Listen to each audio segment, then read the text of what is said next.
बताते हैं linear programming problem.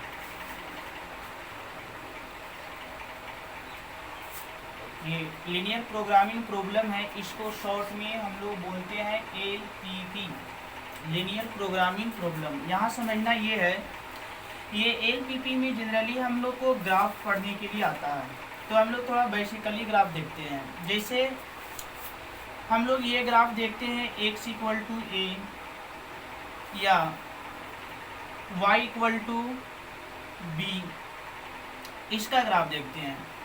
देखिए, जब x का वैल्यू दिया हुआ होता है तो इसका ग्राफ खींचने के लिए हमेशा इसको हम लोग लेते हैं पैरेलल टू y एक्सिस,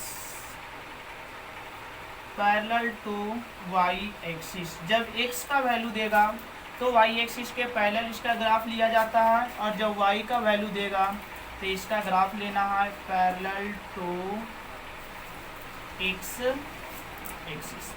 जैसे इसका और इसका हम लोग ग्राफ खींच करके देखते हैं। ये हमारा हो गया, इसको हम बोल सकते हैं x कोऑर्डिनेट, ये तुमको हो गया y कोऑर्डिनेट। यहाँ से ये हो जाएगा ओरिजिन, और हमें फर्स्ट जो है ना x इक्वल टू a है। देखिए a का वैल्यू यदि यहाँ पे पॉजिटिव होता है तो ये ओरिजिन के राइट साइड होगा, और यदि a का वैल्यू नेगेटिव होगा तो ओरिजिन के लेफ्ट साइड होगा। तो अभी हम मान करके चलते हैं कि x का वैल्यू हमारा पॉजिटिव है, तो पॉजिटिव है मतलब यहाँ पर होगा। मान करके चले कि x का वैल्यू यहाँ है, और इसका ग्राफ जो खींचना है हमेशा पैरेलल टू y एक्सिस, मतलब ये y एक्सिस है ना, इसके समानांतर। तो इस पॉइंट से होकर के y एक्सिस के पैरेलल जब ग्राफ लेंगे तो हमारा ये ग्राफ हो जाएगा। ये ग्राफ हो गया किस इक्वेशन का, तो x इक्वल टू a का। तो ये हम x इक्वल टू a का ग्राफ खींचे। अब ग्राफ खींचते हैं y इक्वल टू b का। y इक्वल टू b का अगर ग्राफ देखते हैं तो ये तुम्हारा हो जाएगा x, और ये y एक्सिस हो जाएगा y equal to b। Similarly इसके जैसा अगर पॉजिटिव है तो अप और नेगेटिव है तो डाउन। तो b का वैल्यू यहाँ पे हम पॉजिटिव लिए, सपोज b अगर यहाँ पे आता है, और तो इसका ग्राफ जो होगा वो पैरेलल टू क्या होगा, x एक्सिस होगा। तो इसका ग्राफ इस प्रकार से लेंगे पैरेलल टू x एक्सिस। तो ये हमारा इक्वेशन जो मिलता है y इक्वल टू b का इक्वेशन मिलेगा, और उसका ग्राफ इस प्रकार से हो गया।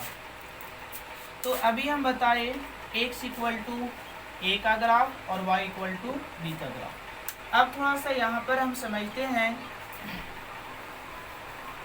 अगर यही क्वेश्चन में दिया हुआ होगा x इक्वल टू 0 और y equal to 0, x equal to 0 है और y इक्वल टू 0 है, तो इसका ग्राफ कैसे खींचेंगे, तो ध्यान देना है। ये हमें x का वैल्यू दे रहा है, मतलब इसका ग्राफ जो होगा पैरेलल टू y एक्सिस होगा, और ये y का वैल्यू दे रहा है तो इसका graph parallel to x axis होगा। अब ये x एक्सिस के पैरेलल और y एक्सिस के पैरेलल हम ग्राफ खींच करके बताते हैं। जैसे ये हमारा x और ये y एक्सिस हो गया। समझना होगा कि x का वैल्यू 0 होगा कहाँ, तो x का वैल्यू 0 आपका होता है ओरिजिन पर। तो ये x का वैल्यू यहाँ पे हो गया 0।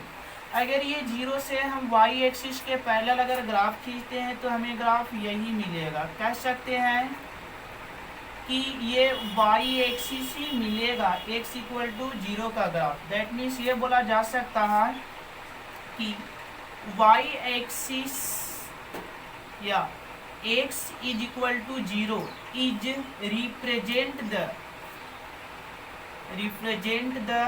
y axis. x equal to 0 है वो किसको रिप्रेजेंट करेगा, y एक्सिस को। और देखते हैं इसको, y इक्वल टू 0 है तो y इक्वल टू 0 हमें ओरिजिन मिलेगा, और जब y का वैल्यू दिया होता है तो इसका ग्राफ x एक्सिस के पैरेलल, मतलब ये ग्राफ आपको ये मिलेगा। तो कह सकते हैं कि y equal to 0 is represent the x axis. तो यहाँ पर हम लोग ये दो ग्राफ देखे, x इक्वल टू 0 और y इक्वल टू 0। अब हम लोग नेक्स्ट देखते हैं। देखिए ये सब ग्राफ जो है ये पहले आपको पढ़ना था। अब हम लोग आगे देखते हैं, जैसे इक्वेशन हमारा ये देगा ax plus b y equal to c, तो इस फॉर्म में क्वेश्चन दिया हुआ होगा। तो इसका ग्राफ खींचने के लिए इसको दो तरह से ग्राफ खींचते हैं। एक तो हम लोग यहाँ पे टेबल तैयार कर लेते हैं और इस टेबल में क्या करते हैं, इस प्रकार से हम लोग x और y का वैल्यू रखते हैं। x का वैल्यू हम लोग इसको में कुछ रखेंगे, उसको से सोल्व करके y का वैल्यू निकालेंगे, y को रखेंगे तो x को निकालेंगे, और इस प्रकार से हमारा दो वैल्यू आता है। फिर इसको ग्राफ के द्वारा हम लोग दिखा सकते हैं। तो ये चीज़ आप 10th क्लास में सीखे होंगे, लेकिन यहाँ पे हम इसको डायरेक्ट बनाने का मेथड बताते हैं। इस इक्वेशन को रिड्यूस करेंगे। रिड्यूस करने का मतलब इसको हम परिवर्तित करेंगे किस रूप में, x by A plus Y by B equal to 1 के रूप में।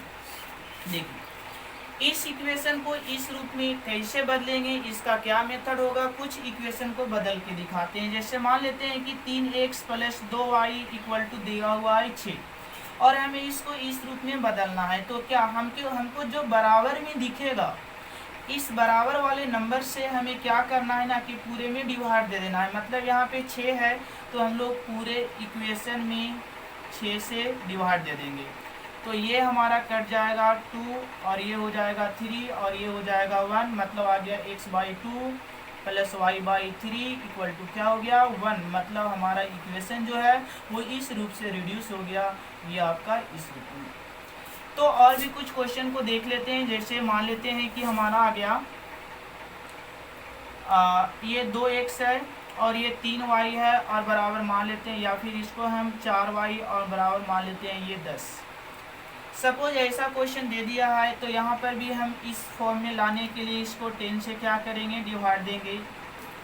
देखिए पहले वाले क्वेश्चन में क्या था कि ये एग्जैक्ट कट गया था, लेकिन ये पूरा कटने वाला नहीं है। तो इस केस में यहाँ पे ये 1 आ जाएगा, ये तो कट जाएगा 5 टाइम्स। लेकिन 4 से जब 10 को डिवाइड देंगे तो ये पूरा कटेगा नहीं। जब इस केस में ऐसा आ जाए कि पूरा नहीं कटे, तो आप इसको बदल देंगे दशमलव में, यानी इसका दशमलव में वैल्यू आ जाएगा 2.5। 4 से जब 10 को कैंसिल करेंगे तो ये क्या हो जाएगा 2.5। तो x बाई आ गया 5 प्लस y बाई आ गया 2.5 इक्वल टू आ गया 1। तो आप यहाँ पर समझे कि कोई भी इक्वेशन होगा, उस इक्वेशन को हम लोग इस फॉर्म में आसानी से रिड्यूस कर सकते हैं। अब ये मान करके चले कि कोई भी इक्वेशन जब इस फॉर्म में रिड्यूस होकर के आ गया, तो उसका ग्राफ हम लोग खींचते कैसे हैं। इसका ग्राफ खींचना बहुत ही सिंपल है। ग्राफ कैसे खींचना है थोड़ा सा ध्यान देंगे। ये x एक्सिस हो गया, ये y एक्सिस हो गया। हमको देखना है x एक्सिस पर x का वैल्यू a और y एक्सिस पर y का वैल्यू b। तो मान लेते हैं x एक्सिस पर x का वैल्यू, जैसे यहाँ पर a के जगह पे कोई भी कांस्टेंट नंबर होगा, 2, 4, 5, 6, 8, 10, तो कहीं भी x एक्सिस पर हो सकता है। मान करके चले कि x का वैल्यू a यहाँ पर है, और y एक्सिस पर हमें किसका वैल्यू देखना है, y का वैल्यू b देखना है। तो y का वैल्यू b इधर कहीं पर भी हो सकता है। मान लेते हैं कि y का वैल्यू यहाँ पर क्या मिला, b मिला। अगर a और b मतलब ये जो इक्वेशन दिया है, इसका अगर ग्राफिकली रिप्रेजेंटेशन करना है, तो ये बस दोनों पॉइंट को हम मिला देंगे। इस पॉइंट के द्वारा इस इक्वेशन का ये ग्राफ हो जाएगा x by A plus Y by B equal to 1 का। तो आप यहाँ समझे कि अगर कोई भी इक्वेशन को इस फॉर्म में रिड्यूस कर देंगे, तो उसका ग्राफ इस प्रकार से आसानी से हम लोग ड्रा कर सकते हैं। लेकिन ध्यान देना है कि यहाँ पर अभी तक जो हम लोग ग्राफ सीख रहे थे वो किसके लिए था, वो था इक्वेशन के लिए, हमारा समीकरण के लिए ग्राफ था। लेकिन अब जो ग्राफ जो यहाँ पे पढ़ना है लीनियर प्रोग्रामिंग प्रॉब्लम में, एलपीपी में, वो ऐसा ग्राफ नहीं पढ़ना है, बल्कि आपको ग्राफ कैसा पढ़ना है, तो ग्राफ पढ़ना है इन इक्वेशन का। ग्राफ जो होगा वो इन इक्वेशन का। देखिए इक्वेशन और इन इक्वेशन में थोड़ा सा डिफरेंस होता है। इक्वेशन में हमेशा 2 का वैल्यू जो है वो इक्वल होता है, लेकिन इन इक्वेशन में 2 वैल्यू इक्वल नहीं होते हैं, बल्कि 2 वैल्यू को कंपैरिजन किया जाता है। जैसे मान लेते हैं कि x का वैल्यू जो है वो ग्रेटर देन a है, या x का value greater than equal to a है। या x का वैल्यू लेस देन a होगा, या x का value less than equal to a होगा, या y का वैल्यू ग्रेटर देन b, या y का value greater than equal to b, y का value less than b and y का value is less than equal to b। तो इस प्रकार से हमारा ये ग्राफ होगा। इसका ये सब जो ग्राफ है वो किसका ग्राफ, किसका कौन सा है ये सब हमारा इनइक्वेशन है, और लीनियर प्रोग्रामिंग प्रॉब्लम में ऐसा ही ग्राफ आता है। तो चलिए हम ये सभी ग्राफ की बात एक एक करके करेंगे, फिर ये सब का बात कर लेंगे। तो सबसे पहले हम बात यहाँ पे करते हैं कि x is greater then a होगा, तो इसका ग्राफ हम कैसे ड्रा करेंगे समझना है। यहाँ पर ये हमारा हो गया x एक्सिस, ये हो गया हमारा y एक्सिस। सबसे पहले यहाँ पर ये सोचना होगा ये लेस देन हो ग्रेटर देन हो उससे मतलब नहीं है, हमें पहले ग्राफ जो खींचना है वो x बराबर a का ग्राफ खींचना है। और अभी अभी देखे थे कि x बराबर जब a का ग्राफ खींचना रहता है तो ये हमेशा y एक्सिस के क्या होता है, पैरेलल होता है। तो जब y एक्सिस की इसको पैरेलल में जाएंगे तो हमारा ग्राफ ऐसा हो जाएगा। तो ये ग्राफ जो मिला किसका, x इक्वल टू a का, लेकिन कहता है कि x is greater then a, मतलब यहाँ पर जो ये लाइन हमें देगा वो x इक्वल टू a देगा, लेकिन हमारा इनइक्वेशन कहता है कि लाइन जो है वो x जो है वो a से क्या है, ग्रेटर है, और a से ग्रेटर होने के लिए इस पॉइंट से अगर हम लोग ये लेफ्ट साइड आते हैं तो हमेशा हमें लेस नंबर मिलेगा, अगर ग्रेटर जाना है तो हमेशा कहाँ जाएंगे, राइट साइड की ओर। देखिए यहाँ पे अगर ये इक्वल टू का साइन होता है तो इसका मतलब हो गया कि x का वैल्यू हमें a भी लेना है और x का वैल्यू a से बड़ा भी लेना है, लेकिन यहाँ पे जब इक्वल टू का साइन नहीं है तो इसका मतलब है कि x का वैल्यू हमें a नहीं लेना है बल्कि x का वैल्यू a से बड़ा ही लेना है। तो जब x का वैल्यू a नहीं लेना है तो देखिए ये लाइन के साथ ऐसा हम लोग हॉल बना देंगे। हॉल बनाने का मतलब कि हमें ये लाइन को टच नहीं करना है, ये लाइन से हमें आगे जाना है। तो देखिए यहाँ पर ये इस डायरेक्शन में अगर हम जाएंगे तो ये हमारा ग्राफ किसका हो जाएगा, ये हमारा ग्राफ जो है वो हो जाएगा x is greater then a का। अब सोच रहे होंगे कि ये x is greater then a है, अगर ये इक्वल टू a होता तो क्या करते, अगर ये x is greater than and equal to a रहेगा तो ये जो हम बीच में हॉल बनाए हैं आपको ये हॉल सिर्फ नहीं बनाना है बल्कि ये इस तरह से इसको मिला देना है, और ये जो है ना ये हो जाएगा, ये हॉल हमारा कहीं ख़त्म हो गया, ये मतलब लाइन से टच करते इस तरह से हम लोग ग्रेटर देन के साइन को दे देंगे। तो ये हमारा एक ग्राफ हो गया x is greater than and equal to a का। तो ये फर्स्ट ग्राफ हम लोग समझे। अब ये सेकेंड ग्राफ को समझते हैं। देखिए सेकेंड के लिए क्या करेंगे, थोड़ा समझना यहाँ पर हमें, फिर ये है ये फर्स्ट को मिटा दे। अब सेकेंड देखते हैं। सेकेंड हमारा है x is less than a या x is less than equal to a। तो यहाँ पर भी हमें लेस देन दे, ग्रेटर देन दे, इक्वल टू दे, कुछ भी दे, हमें सबसे पहले x इक्वल टू a का ग्राफ खींचना है, और अभी अभी x इक्वल टू a का ग्राफ ये खींच चुके थे। अब यहाँ पर देख रहे हैं कि x इक्वल टू a का ग्राफ ये है हमारा। ये फर्स्ट केस ये कह रहा है कि x का वैल्यू हमें a से क्या लेना है, ग्रेटर लेना है, मतलब ये y और ये x एक्सिस तो है और ये हमारा x इक्वल टू a का ग्राफ है। तो हमें बोला है कि x का वैल्यू a नहीं बल्कि a से क्या लेना है, ग्रेटर लेना है। तो यहाँ पे हम लोग हॉल बना देंगे, ऐसा यहाँ पे हम लोग हॉल बना देंगे। और हॉल किस लिए, क्योंकि यहाँ पे इक्वल टू का साइन नहीं दिया है। अगर यहाँ पे इक्वल टू का साइन दे देता तो हम लोग ये हॉल नहीं बनाते। और हम लोग आखिर ये लाइन को इस साइड क्यों बनाए, क्योंकि यहाँ पर लेस देन बोला है। अगर ग्रेटर देन बोलता तो लाइन के हम लोग उधर चले जाते, और हमें लेस देन है इसलिए हम इसको बैक साइड आ जाएंगे। और ये हमारा जो ग्राफ है वो किसका ग्राफ हो जाएगा, ये जो है ये ग्राफ हो जाएगा x is less than a। अब हम देखते हैं कि अगर ये तो x is less than a का ग्राफ हो गया, x is less than and equal to अगर a का ग्राफ देखना है तो बस ये जो हमारा हॉल जो बना हुआ है इस हॉल को हम यहाँ से हटा देंगे और इस लाइन से इसको इसे मिला देंगे। तो ये जो हमारा ग्राफ हो गया वो किसका ग्राफ हो गया, x is less than and equal to a का ग्राफ हो गया। तो यहाँ पर ये दोनों ग्राफ भी समझ में आ गया होगा कि किस प्रकार से हम x is less than a या x is less than and equal to a का ग्राफ देखते हैं। अब हम आगे बताते हैं कि ये दोनों का ग्राफ किस प्रकार से लिया जाएगा, y is greater than b and y is greater than equal to b। देखिए जैसा हम लोग अभी अभी सीखे हैं ठीक उसी प्रकार से हम लोग आगे चलते चलेंगे और ये लीनियर प्रोग्रामिंग प्रॉब्लम का जितना भी क्वेश्चन आएगा सबको आसानी से सोल्व कर सकेंगे। देखिए y is greater than and एक सेकेंड केस में है y is greater than equal to b।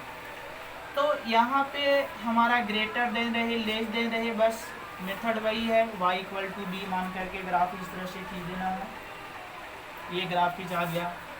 अब यहाँ पे हमें बराबर का साइन दिया हुआ नहीं है तो क्या करेंगे, हॉल बना देंगे इस लाइन से टच करते हुए। इक्वल टू का साइन नहीं है तो हॉल बना दिया और हॉल बना करके हम लोग कहाँ चले जाएंगे, ऊपर चले जाएंगे। क्यों, क्योंकि ये ग्रेटर देन बोला, ये ग्रेटर देन और इक्वल टू दोनों बोला, तो इस केस में हम लोग यहाँ पर हॉल नहीं बनाएंगे बल्कि डायरेक्ट ये ऊपर की ओर चले जाएंगे। ये इक्वेशन ग्राफ हो जाएगा y is greater than and equal to b का। तो जब इक्वल टू का साइन दिया रहेगा तो हॉल नहीं बनाना है और अगर इक्वल टू का साइन नहीं दिया है तो हॉल बना करके ऊपर की ओर जाएंगे। तो ये जैसा कि ये समझे वैसा ये समझ रहे होंगे कि हमारा लेस देन है तो इसका ग्राफ कहाँ हो जाएगा, इसका ग्राफ नीचे की ओर हो जाएगा। तो यहाँ तक ये सब बात क्लियर होगा। अब हम लोग आगे समझते हैं, अगर बोलेगा x is greater than equal to 0 तो इसका ग्राफ कैसा लेना है, ध्यान देंगे। ये x और ये y x है, हमें x is greater than equal to क्या बोला है, 0। तो यहाँ पे समझना है कि पहले हम x बराबर जब 0 होगा तो इसका ग्राफ कैसे खींचेंगे। अभी अभी बताए थे x equal to 0 is represent the y axis, that means इसका ग्राफ जो है वो y एक्सिस के ऊपर होगा। लेकिन ये बोला है कि 0 से बड़ा है, देखो अगर x 0 से छोटा होता तो लेफ्ट साइड होता, 0 से बड़ा है तो राइट साइड। क्या यहाँ पे हॉल बनाएंगे, नहीं बनाएंगे क्योंकि इक्वल टू का भी साइन है। तो यहाँ पे इसका ग्राफ ये डायरेक्शन में इस ओर हो जाएगा। ये ग्राफ हो गया x is greater than equal to 0 का। सिमिलरली अगर y is greater than equal to 0 रहता तो इसका ग्राफ हम लोग क्या करते, ये ऊपर की ओर हो जाता इस प्रकार से। ये जो है y is greater than equal to 0 का ग्राफ है और ये वाला जो हमारा x is greater than equal to 0 का ग्राफ है। तो यहाँ तक समझ में आ गया। अब आगे चलते हैं। आगे जो है वो मान लेते हैं तुमको दे रखा है x plus 3y is greater than equal to 6 या x plus 2y is less than equal to 4। अब ये दोनों को हमें ग्राफ खींच करके देखना है कि ये दोनों का ग्राफ कैसा होगा। पहले हम इसकी बात करते हैं। तो पहले ही हम ये चीज़ बता चुके हैं, इसको अभी मिटा लेते हैं।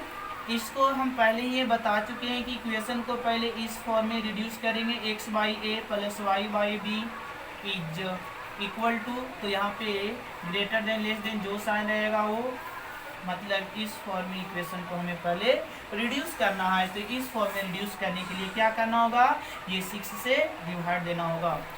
तो हम लोग ये पूरे इक्वेशन में 6 से डिवाइड देंगे तो आ जाएगा 3y by 6 is less greater than equal to 6 by 6।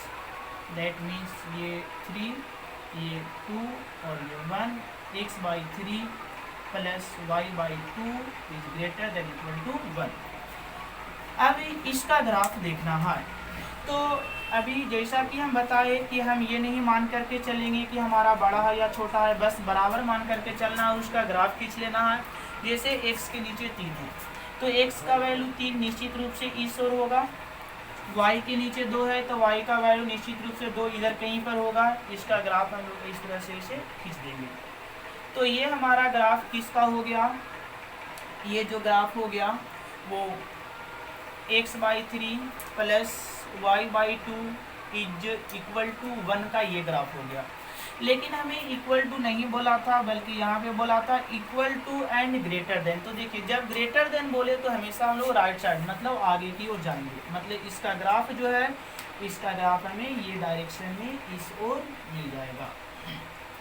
तो ये जो हम लाइन के द्वारा एरो के द्वारा जो दिखा रहे हैं, ये ग्राफ हमारा हो गया x/3 plus y/2 is greater than equal to 1 का। अब ये बात समझना है कि अगर यही हमारा less than and equal to होता तो इसका ग्राफ हमें आगे की ओर नहीं बल्कि इसका ग्राफ हमें पीछे की ओर इस तरह से मिल जाता। तो ये जो नीचे जो पीछे की ओर जो दिखाए हैं ये ग्राफ हो जाएगा x/3 plus y/2 is less than equal to 1 का ग्राफ। अब हम लोग इसके आगे समझते हैं। इस प्रकार से कोई भी इक्वेशन दिया रहेगा, ग्रेटर देन हो या लेस देन हो, हम लोग किसी का भी ग्राफ आसानी से खींच सकते हैं। देखिए लीनियर प्रोग्रामिंग प्रॉब्लम में ऐसा ही ग्राफ आता है। तो ऐसा करते हैं, हम ये लीनियर प्रोग्रामिंग प्रॉब्लम का एक क्वेश्चन देते हैं। देखिए क्वेश्चन दिया हुआ है,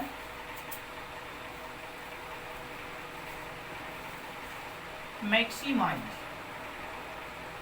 z equal to 3x plus 4y और लिखा हुआ है सब्जेक्ट 2। तो सब्जेक्ट 2 में लिखा हुआ है x plus y is less than equal to 4 and x is greater than equal to 0 and y is greater than equal to 0। देखिए क्वेश्चन बनाने से पहले ये ध्यान देना है कि y मैक्सिमाइज बोले या y को z को मैक्सिमाइज करने बोले या z को मिनिमाइज करने बोले, उससे हमें अभी कोई मतलब नहीं है। मतलब हमें किसको से होगा, मतलब होगा सब्जेक्ट 2 से। ये सब्जेक्ट 2 के द्वारा हम लोग सबसे पहले ग्राफ खींचेंगे। देखिए ग्राफ खींचने से पहले हम मान लेते हैं कि ये हमारा फर्स्ट इक्वेशन है, ये सेकेंड इक्वेशन है, ये थर्ड इक्वेशन है। अब इस इक्वेशन को पहले हम उस फॉर्म में रिड्यूस करेंगे जैसा हम ग्राफ खींचना चाहते हैं। तो देखिए यहाँ पे हमें 4 है तो इसको 4 से अगर डिवाइड देंगे तो थोड़ा ध्यान देना है। ये आपका आ रहा है x/4 plus y/4 is less than equal to 1 आ रहा है। तो हम फर्स्ट इक्वेशन इसको भी लिख सकते हैं या फर्स्ट इक्वेशन इसको भी लिख सकते हैं। अब ध्यान देना है, इसका हम ग्राफ यहाँ पे दिखा दे रहे हैं आपको। ये ग्राफ हो जाएगा, ये हमारा हो गया x एक्सिस, ये x डैश। देखिए जनरली आप क्या करेंगे कि जो फर्स्ट क्वाड्रेंट है ना, सिर्फ उसको बड़ा बनाएंगे। ऐसा इसलिए क्योंकि LPP का जो भी सॉल्यूशन होगा वो आपको कौन से क्वाड्रेंट में आएगा, फर्स्ट क्वाड्रेंट में ही आएगा हमेशा। ये ऑब्जेक्टिव क्वेश्चन आपसे पूछा जा सकता है कि LPP का जो सॉल्यूशन है वो कौन से क्वाड्रेंट में आएगा, तो आपका जवाब होगा फर्स्ट क्वाड्रेंट। चलो फर्स्ट इक्वेशन है तो इसको में आप क्या करेंगे, इस तरह से वैल्यू मान लेंगे 1 2 3 4 5 है ना, 1 2 3 4 5 जैसा ग्राफ खींचे थे। देख रहे हैं कि x के नीचे हमारा 4 है, y के नीचे भी 4 है। तो x एक्सिस पर 4 यहाँ हो जाएगा, y एक्सिस पर 4 यहाँ हो जाएगा। अगर इसका हम ग्राफ खींचना चाहेंगे तो ये हमारा लाइन मिलेगा किसके लिए, तो ये जो हमें इक्वेशन फर्स्ट हो गया, जो लाइन हमें ये दे रहा है। लेकिन ये हमें क्या बोला, हमें जो है ना वो वेरिएबल की ओर देखना है। तो ये हमारा लेस देन है, तो लेस देन और इक्वल टू दोनों है। तो इक्वल टू होने के कारण यहाँ पर हॉल नहीं बनाना है, बस हमें बैक साइड आना है। तो यहाँ पे हम इस ओर आ जाएंगे, इस ओर ये हम आए किसके लिए, ये हमारा फर्स्ट इक्वेशन का ग्राफ हो गया। अब थोड़ा ध्यान देना है, second equation x is greater than equal to 0। तो अब ये भी देखे थे x equal to 0 is represent the y axis. लेकिन हमें बोला है 0 से बड़ा, तो 0 से बड़ा तो निश्चित रूप से हम ये डायरेक्शन में जाना चाहेंगे। अब अगर देखें हमारा थर्ड इक्वेशन है y is greater than equal to 0, तो ये हमारा जो है वो रिप्रेजेंट करेगा x एक्सिस को, और इसका डायरेक्शन जो होगा ग्रेटर देन होने की वजह से कहाँ, ऊपर की ओर, ऐसा। अब यहाँ पर ये लग रहा होगा कि यहाँ तो बहुत सारे लाइन आ गए तो हमें कुछ दिखाई नहीं दे रहा है। यहाँ पर एक ही चीज़ देखना है, क्या कोई ऐसा भी एरिया आया जहाँ पर हमारे पास अभी 1 2 3 इक्वेशन है और तीनों इक्वेशन का उसमें कॉमन हो, तो कॉमन हमें रीजन मिला। ये कॉमन रीजन अगर आप ढूंढ लेते हैं तो आपका क्वेश्चन का आंसर निश्चित रूप से एकदम सही आएगा। देखिए कॉमन रीजन हमें यहाँ से यहाँ तक ये और यहाँ तक ये मिला। अब कहेंगे कि सर इससे आगे क्यों नहीं गए, इसलिए क्योंकि ये जो फर्स्ट इक्वेशन हमें बोल रहा था कि ये लाइन से हमें कहाँ रहना है, पीछे रहना है। सेकेंड इक्वेशन हमारा y एक्सिस आया था जो ये बता रहा था कि देखिए ये लाइन से हम आगे क्यों नहीं बढ़े, ये हमें बोला सेकेंड इक्वेशन की इस लाइन से आप आगे जाइए तो हम पीछे नहीं जा सकते हैं। थर्ड इक्वेशन हमें बोला कि ये लाइन से आप नीचे नहीं जाइए बल्कि कहाँ जाइए, ऊपर, तो हम ऊपर जा सकते हैं, नीचे नहीं आ सकते हैं। तो अगर बॉन्डेड रीजन की बात करेंगे तो बॉन्डेड रीजन हमें यही कितना सा मिला। एग्जाम के समय आपको क्या करना है ना, इसको थोड़ा सा कलर कर देना है, मतलब इसको ऐसा कर दे ताकि वो सबसे थोड़ा डिफरेंट लगे। चलिए तो हम इस प्रकार से इसको कलर कर दिए। अब फिर से हम इसको क्या करेंगे, इसका कॉर्नर पॉइंट पता करेंगे। कॉर्नर मतलब होता है कोना। तो देखिए ये इसका ये एक कॉर्नर पॉइंट है, एक कॉर्नर पॉइंट ये है, एक कॉर्नर पॉइंट ये है, बाकी तो ये लाइन है। तो इसी प्रकार से इसके कितने कॉर्नर पॉइंट है, 3 है। ये कॉर्नर पॉइंट को हम A मान ले, ये कॉर्नर पॉइंट को B मान ले और ये कॉर्नर पॉइंट को C मान ले। अब अगर A का कोऑर्डिनेट देखें तो A का कोऑर्डिनेट x एक्सिस 0 है, y एक्सिस भी 0 है। B का कोऑर्डिनेट देखें तो x एक्सिस हमारा यहाँ पे B के जगह पे 4 है और B के जगह पर y का वैल्यू 0 है। यहाँ पर अगर देखें C पर तो C पर x का वैल्यू 0 है और y का वैल्यू 4 है। तो यहाँ पर हम लोग देखें क्या, कॉर्नर पॉइंट,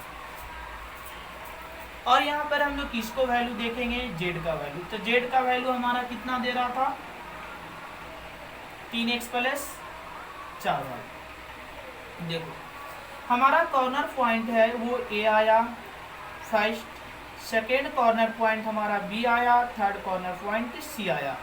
A का कोऑर्डिनेट हम कितना देखे, 0 0, B का कोऑर्डिनेट कितना देखे, 4 और 0, C का कोऑर्डिनेट 0 और क्या था, 4 था। अब z का वैल्यू निकालेंगे A पर, तो A पर x का वैल्यू 0 है और y का वैल्यू 0, तो यहाँ 0 और यहाँ भी 0 पुट करेंगे तो z का वैल्यू आ जाएगा कितना, 0। अब ये B वाला पॉइंट पर z का वैल्यू निकालना है। तो देखिए हमें B का वैल्यू जो है ना 4 और 0 है, तो x का वैल्यू 4 हो जाएगा और y का वैल्यू 0। तो यहाँ पे z का वैल्यू निकालेंगे तो 3 गुनी 4 यानी 4 तिया 12 प्लस 0 मतलब हमारा क्या आ जा रहा है, 12 आ जा रहा है। अब अगर C पर z का वैल्यू निकाला जाए तो 0 और क्या पुट करना है, 4, यहाँ पे 0 और 4 गुने 4 मतलब आ जाएगा कितना, 16। हमें निकालने के लिए क्या बोला था, मैक्सिमाइज, किसको मैक्सिमाइज करना था, z। मैक्सिमाइज बोलने का मतलब कि z का हमें मैक्सिमम वैल्यू को फाइंड करना है। तो आप लोग यहाँ देख रहे हैं कि z का 3 वैल्यू आया, एक आया 0, एक वैल्यू आया 12, एक वैल्यू आया 16। तो मैक्सिमाइज मतलब हो गया मैक्सिमम, तो मैक्सिमम z का कितना मिला है, 16। तो अब आपका समझिए तो ये पूरा ग्राफ हो गया। लास्ट में आपको क्या करना है, लिखना है z, यहाँ पर क्या बोला था, मैक्सिमाइज, मतलब हमारा z मैक्सिमाइज एट पॉइंट, किस पॉइंट पर हमें मैक्सिमम मिला, तो ये हमारे अनुसार C पॉइंट पर मैक्सिमम मिला, वो कितना, 0 और 4 इज z मैक्सिमाइज हुआ कहाँ, एट पॉइंट 0,4 और आया कितना रिजल्ट, 16। तो ये आपका हो गया आंसर। तो अगर आप इतना कर देते हैं तो बोर्ड में आपका 5 नंबर 100% मिलेगा। तो ये हम एक क्वेश्चन आपको बना के दिखाए और दूसरा क्वेश्चन हम आप लोग को देते हैं इस क्वेश्चन को आप बना करके और बताए उसका रिजल्ट क्या आता है। चलिए, तो आपका जो है वो क्वेश्चन, हम दूसरा क्वेश्चन दे रहे हैं, ये आपको खुद से बनाना है। ये आपको बोल रहा है minimize z equal to -3x plus 4y, और इसमें दे रखा है सब्जेक्ट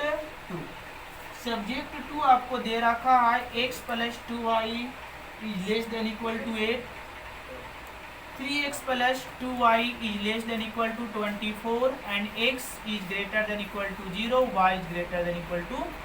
तो देखिए आपको ये z का वैल्यू दिया हुआ है, ये सब्जेक्ट 2 में 4 इक्वेशन दिया गया है, ये चारों इक्वेशन के मदद से ग्राफ खींचिए और z का कैसा वैल्यू निकालिए, मिनिमाइज मतलब मिनिमम वैल्यू निकालिए और निकाल करके ला करके दिखाइए कि कितना इसका आंसर आता है, और आंसर इसका जरूर बताइए।